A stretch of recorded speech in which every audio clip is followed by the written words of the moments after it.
Pertama nanti akan saya paparkan terkait dengan secara umum, ya, pengungkapan kasus terkait dengan Undang-Undang Kesehatan zat etomidate.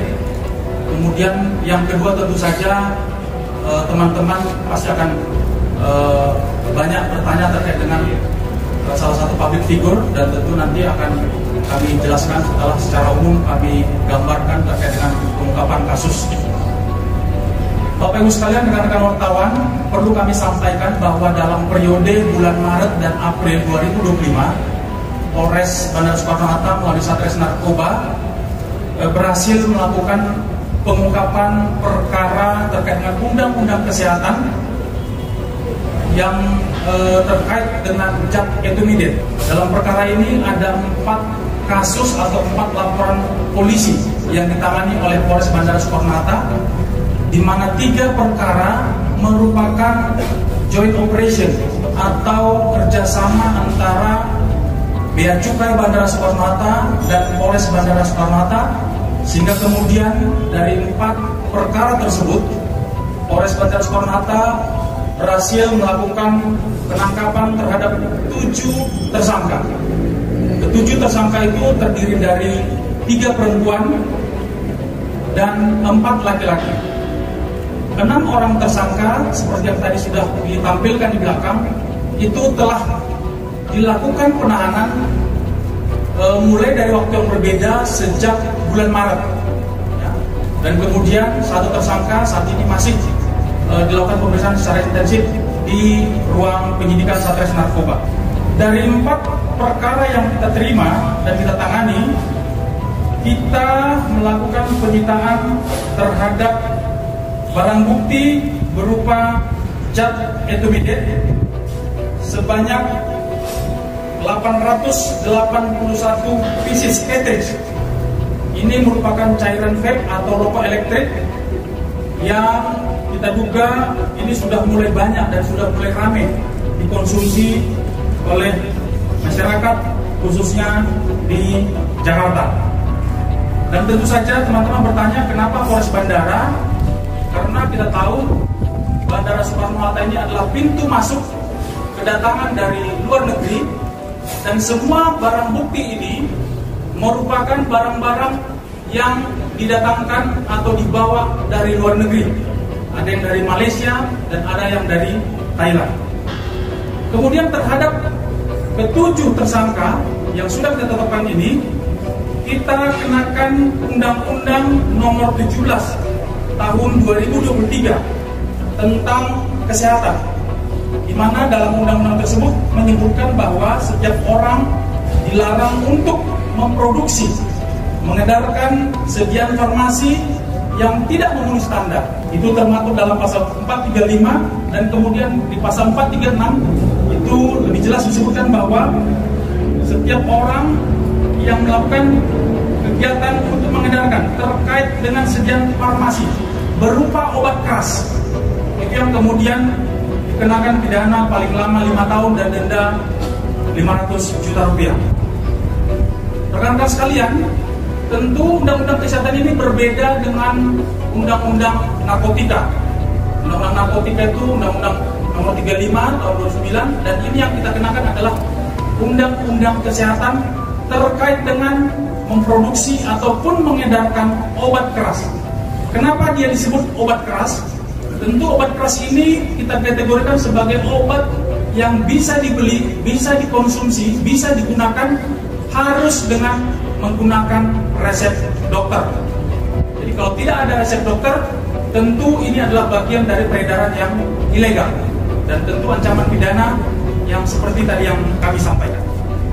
Kemudian rekan-rekan wartawan, kami sampaikan bahwa dari 881 pieces cartridge ini, kalau ini berhasil diedarkan atau dipasarkan atau diperjualbelikan ke masyarakat umum, itu dengan harga pasaran antara 3 juta sampai 4 juta.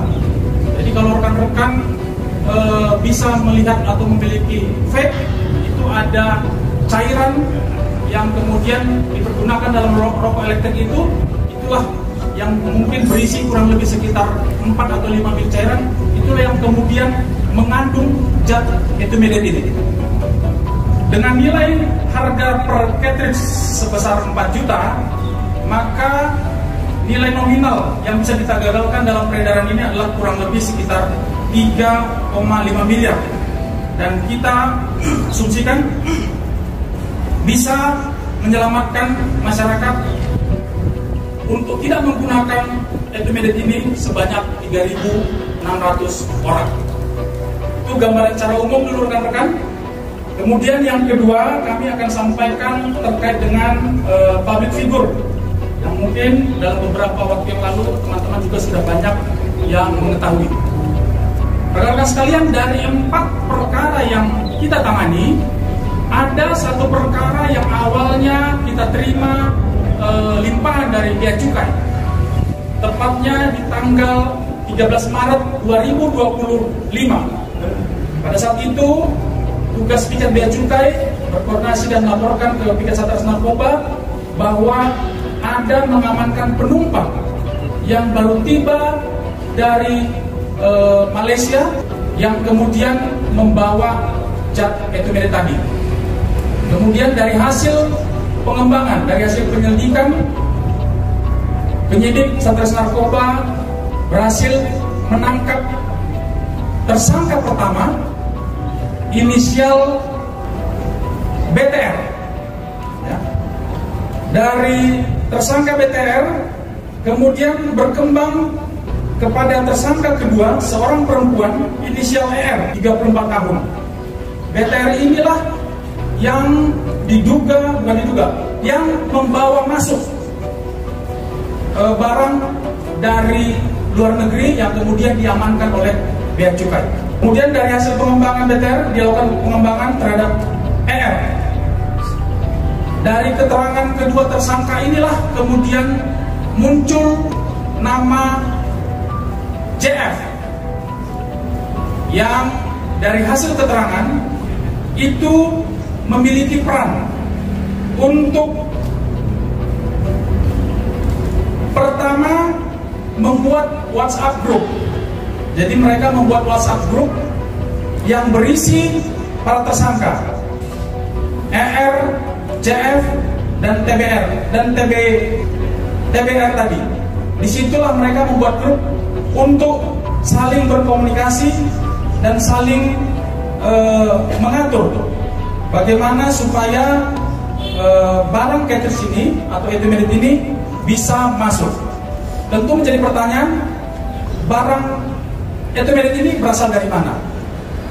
Dari pengembangan kedua tersangka, kemudian kita berhasil melakukan penangkapan tersangka ketiga dengan inisial EDS. Jadi awalnya EDS ini berada di luar negeri, tepatnya di Thailand. Dan dari pemeriksaan yang kita lakukan di dalam WhatsApp group, ternyata EDS ini juga masuk atau ikut menjadi anggota grup. Jadi ada 4 orang yang masuk dalam grup itu, inisial TBR, ER, EDS, dan JF.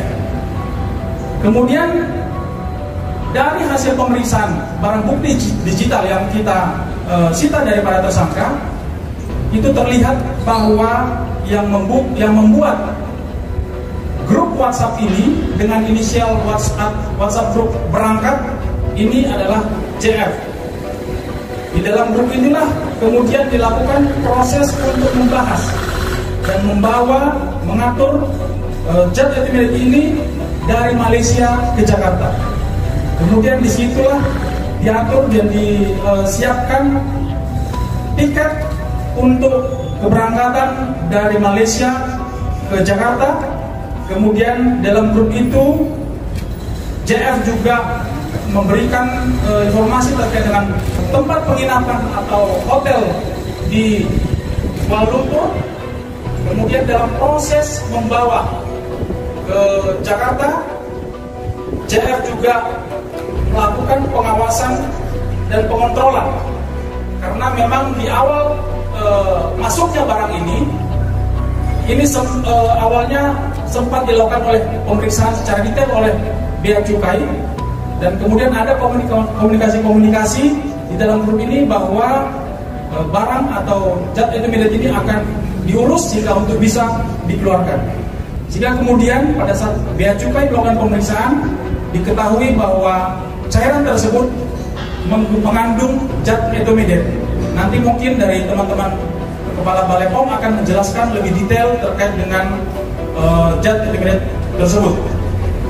Kemudian rekan-rekan sekalian, dari hasil proses penangkapan tersangka pertama, tersangka kedua, tersangka ketiga, JF ini di tanggal 17 April sudah kita lakukan pemeriksaan sebagai saksi. Ini yang kemudian teman-teman pernah menanyakan apakah ditangkap di tanggal tersebut. Kami sampaikan bahwa di tanggal 17 April JF ini datang memenuhi panggilan penyidik untuk diminta keterangan sebagai saksi.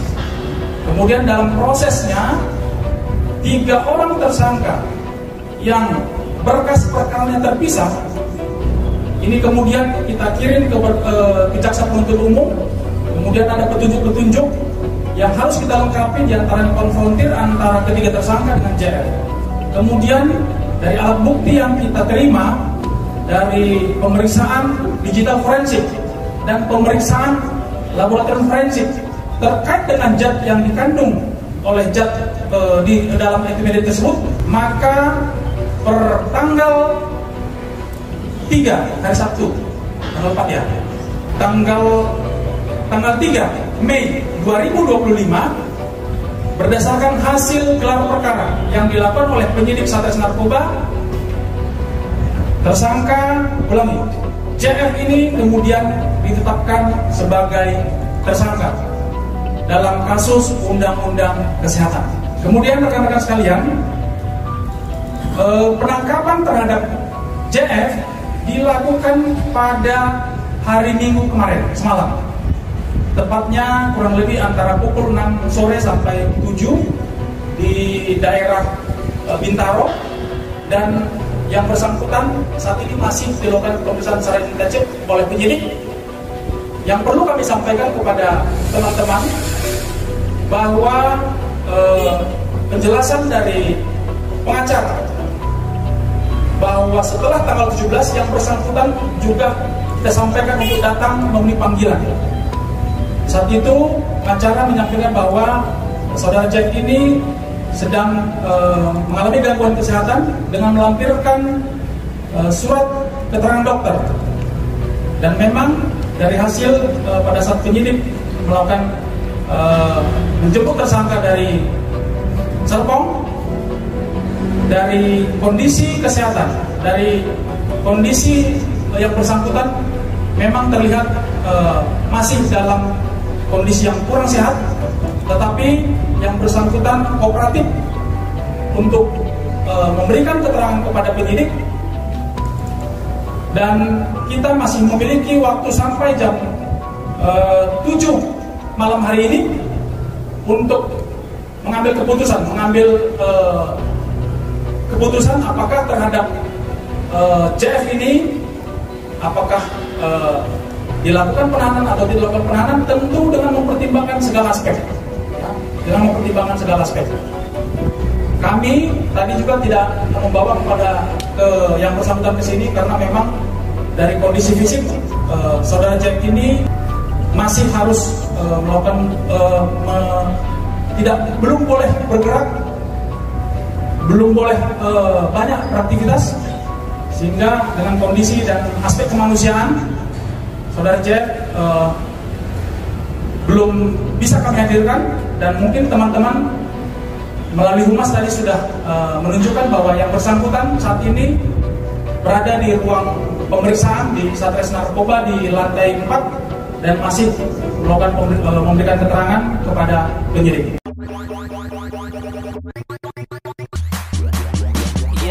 Let me do that.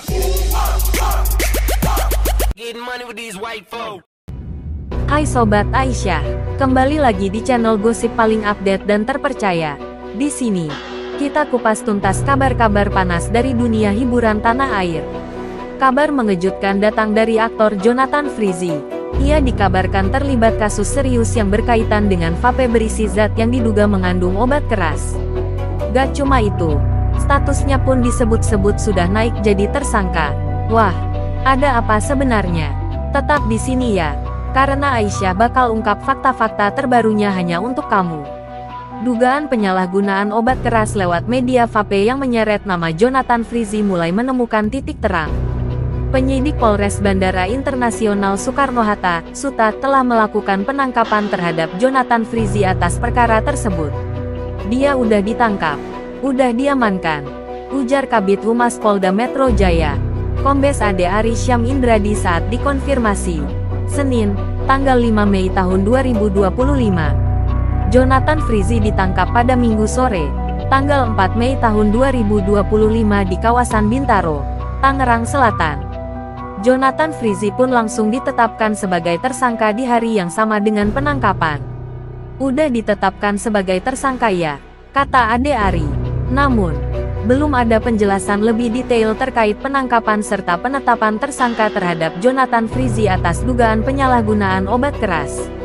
Polres Bandara Suta baru akan memberikan keterangan terkait hal itu sore nanti.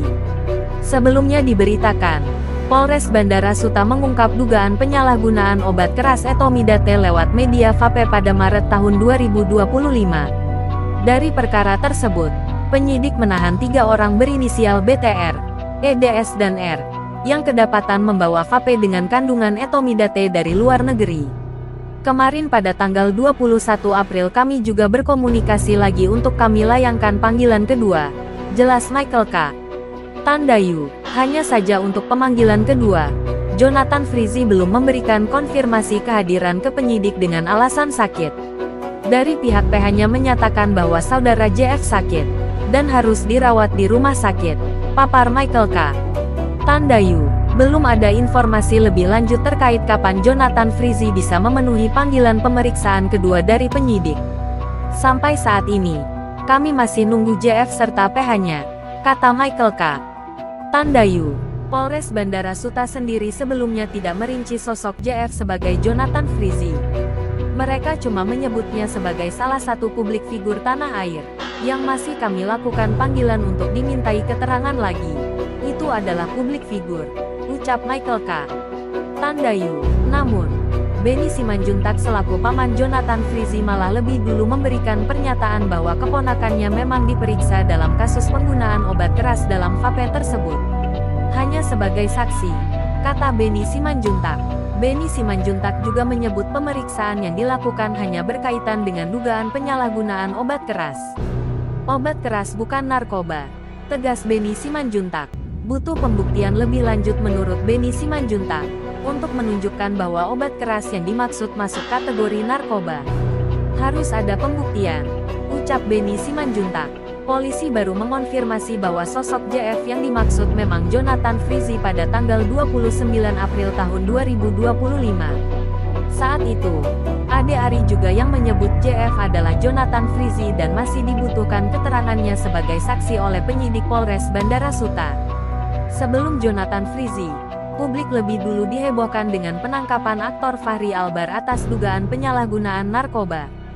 Fachri Albar ditangkap Satres Narkoba Polres Metro Jakarta Barat pada Minggu, tanggal 20 April tahun 2025, malam sekitar pukul 20 di kediamannya kawasan Jakarta Selatan. Dari penangkapan Fachri Albar, turut diamankan berbagai jenis narkotika seperti kokain, sabu hingga ganja. Ada juga psikotropika jenis alprazolam yang ditampilkan dalam daftar barang bukti. Penangkapan kali ini merupakan yang kedua bagi Fachri Albar, setelah sebelumnya ditangkap Satres Narkoba Polres Metro Jakarta Selatan di 2018. Wah, benar-benar mengejutkan ya Sobat Aisyah. Kasus ini masih terus berkembang dan pastinya akan ada update-update terbaru yang gak kalah panas. Jangan lupa untuk like, komen, dan share video ini kalau kamu suka konten gosip eksklusif dari kami. Dan pastikan kamu udah subscribe dan aktifin lonceng notifikasinya, supaya gak ketinggalan update terbaru dari dunia hiburan. Sampai jumpa di video selanjutnya, hanya di channel Aisyah, gosipnya gak pernah ketinggalan zaman.